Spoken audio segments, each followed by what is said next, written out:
All right. So continuing from the coach's perspective, banter is an opportunity to release tension. It's a great tension release tool for a coach. Most of our feedback as coaches, 90% of it is corrective. Fix your stance. Do this. Rewind in that film. What were you thinking there? So banter is an opportunity for us to then have that 10% be so valuable and still show that we're connected and care. And without humor, our coaching and direction, it feels heavy handed, one sided, and banter will help keep the tone light between the whistles and resets that athlete coach connection when we need it. Uh, Making self-deprecating jokes. If I'm doing a demo, it's I usually only have to be good for 1, 2, or 3 reps and joke and say I still got it. Or if I have to do a good rep during a demo, I find the heaviest dumbbell in there. I do it for one and just show off. So having humor within my demos of movement that eases the tension, certainly when I'm teaching. It helps build rapport too and shows humanity and models an emotional balance versus trying to be the hard ass coach all the time. There is a break in case of emergency during a halftime. If you're not playing loose, if you're not playing to your full potential, and we're not even close, so I'm talking down 5, 8, 10, there's still a chance that we can come back. I feel that's a good time for humor. If we're close, then I'm going to stay locked in and focus on the task that we need to complete 1, 2, 3 things. If it's still in grasp, but we need to play fast, we need to play loose to accomplish this, then I'm going to break out the humor at halftime and go from there. So one example of that during our first lacrosse game last season, what I did, team we certainly should have been beating, we were losing. I let them know that the average person makes 3 to 4 mistakes every single day. And guess what? And called out 5 dudes on the team that they're already done for the day. There's nothing but green lights moving forward. So that was a sense of humor, break glass in case of emergency, to get some smiles out there and let them know, hey, this is the first game of the season and we got a long way to go. But let's crawl back and make this a great story. That's another thing I love to tell them. This is going to make a better story. That's a positive reframing. It's fun and a sense of banter that helps them understand when they do tell the story of this big comeback, it's going to be in a playful manner. So that's one sense from a coaching perspective I love to throw out there. And then last tip here for team environments, I want to invite banter in. If I know laughter lowers egos and barriers and it builds unity. So think about the different team building tasks that you've experienced that brought your team together. I would like to keep those as movement based as possible so they're connected to a skill that's related and connected to our bodies. So this could be top golf, it could be bowling, it could be line dancing. So everybody sucks at that stuff until they don't.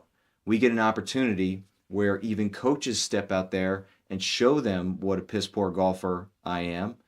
I'm a phenomenal dancer though, so love to show off in that sense. But the bowling as well. Bowling, not my strong suit. I love to get the lightest ball and just whip it as hard as I can. I should work on technique, but I want to just take the 6 pounder and blow some stuff up.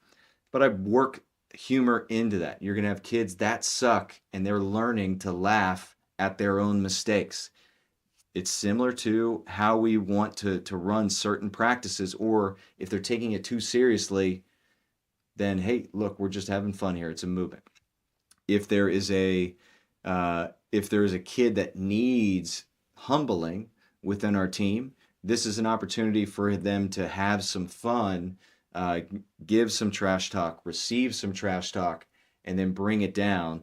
But then I, as a coach, as a leader, can step in and then help them realize that the connections to the field or the court or their actual sporting arena as much as I can.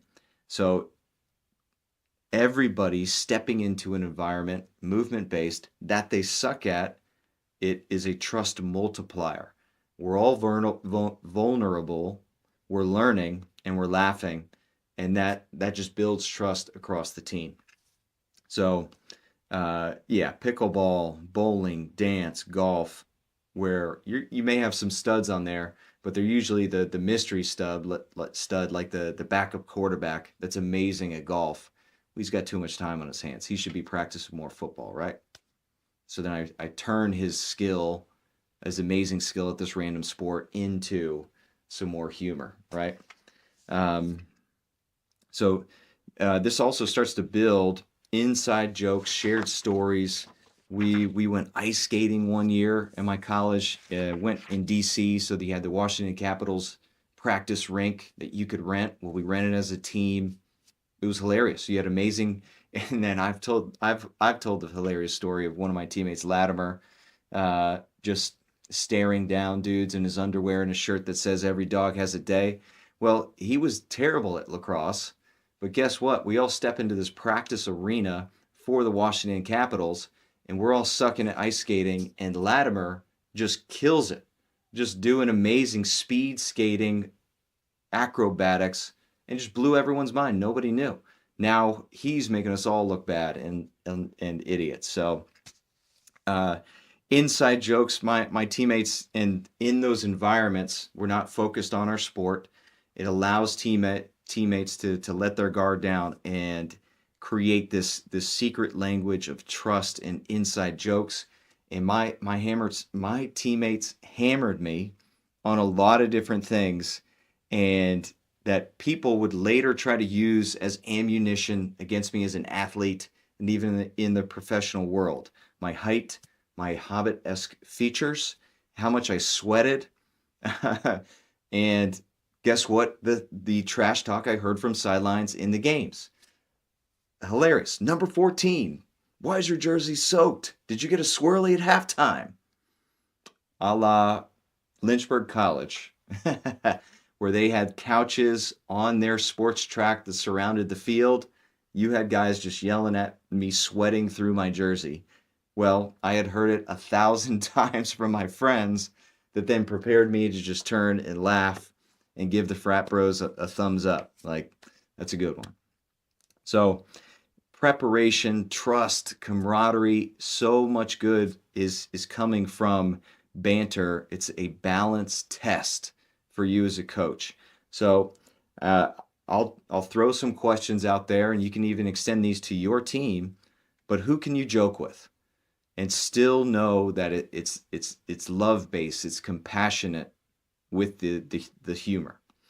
Who needs a little bit more celebration than sarcasm? How can you, as a captain or coach, use humor to connect with your team, not control your team? And great teams don't just talk, they laugh, roast, and rise together. That's all I got for today.